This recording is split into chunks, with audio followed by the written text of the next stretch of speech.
Good driving, the number one fundamental is your driving position. And when we talk about that, there are a few key things to consider.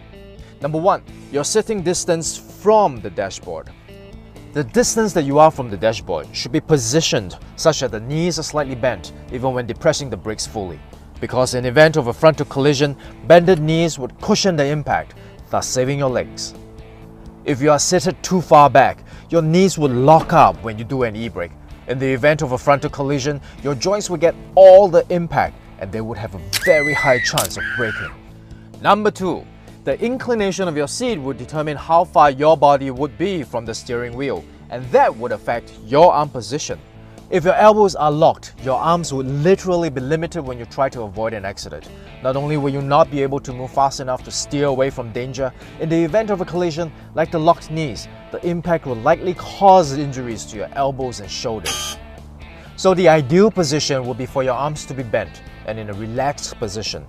You will be able to steer freely and your arms would not obstruct each other when you try to do an evasive maneuver. So a good way would be, with your shoulders against the back of the seat, adjust it to a point where your wrists can hang comfortably over the steering wheel.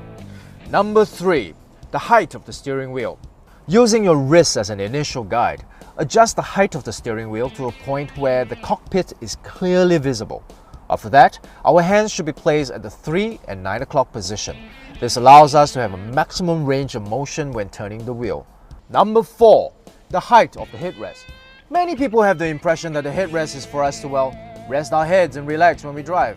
Yes, that's true, but the actual function of the headrest is actually to protect our necks from whiplash if our car gets hit from behind. When we suffer a real impact, our heads would snap backwards forcefully. If there is nothing to stop that sudden movement, we risk serious injuries to our neck. So the way to set it will be to adjust the height of your headrest until it is in line with the top of your head.